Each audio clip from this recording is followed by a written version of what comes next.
Hi everyone, welcome to the Financial Goondu channel. In my previous video, I shared that one of my Goondu moves at one point is to all in on one particular stock. Today, it is still my single highest investment. Back then, I convinced my spouse for us to each spend 120,000 on this stock. But that is 240,000, enough to pay the down payment for $1 million condo. But instead, we bought Tesla. Not the car, but the stock. And that is the amount we have for investment at that period in time. I tried to diversify, but I realized I'm giving away money to companies that are comparatively lesser. Now here's why. My investment principle is guided by the 7 economic moats, popularized by Warren Buffett and Charlie Munger. Now these economic moats are 1. High barriers to entry. 2. Superior product differentiation. 3. Cost advantages. 4. Network effects. 5. Intangible assets. 6. High switching costs. 7. Efficiency scale. And so for years, I am looking for stocks and assessing them on two things: having economic moats that are extremely strong and sustaining economic moats for extremely long. Companies that have just one or two strong and long-lasting economic moats are very likely to prosper. And guess what? Tesla have all 7 economic moats, each of these worth a separate video for elaboration. 1. High barriers to entry. Now EV have completely different architecture. There's no magic button to turn an ICE car factory to an EV factory. No magic button to sell an EV at a profit too. For new challenges, having millions of dollars does not mean you will succeed. Apple car lasted 10 years only to be cancelled in the end. 2. Superior product differentiation. Now Tesla cars already differentiated from many cars through its brand, minimalist design, technical specs, and user experiences. But what it truly differentiates with superiority is its vast supercharger network and its full self-driving autonomy. 3. Cost advantages. Unlike many car makers, Tesla is vertically integrated and sells direct instead of through dealership.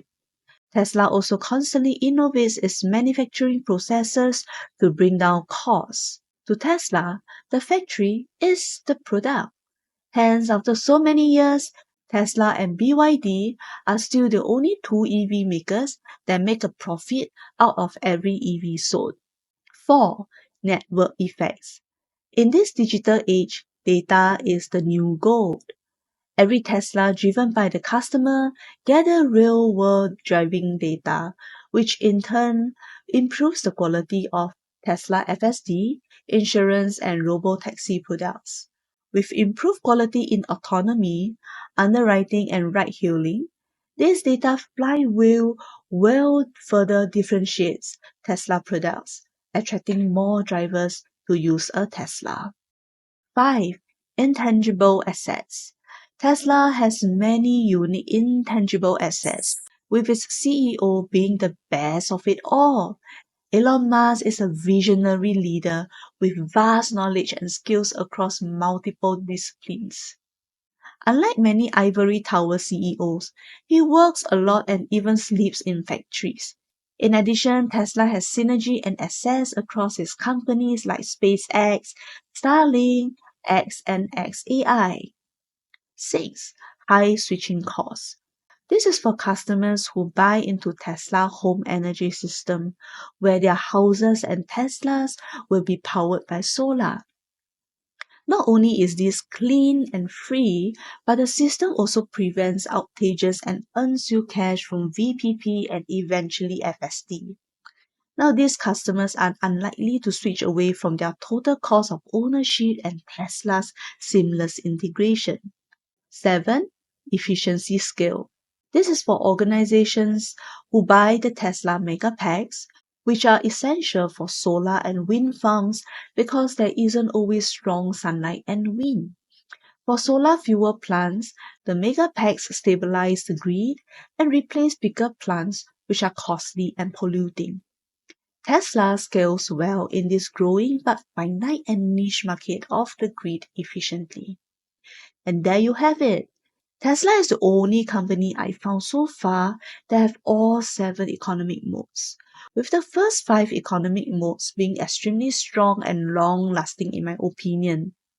On the point of economic modes, it's funny that Warren Buffett have not invested in Tesla. Well, let that be your 8th bonus reason to own the stock.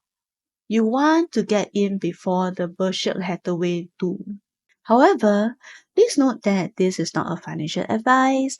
This is a financial Goondu advice. Bye bye.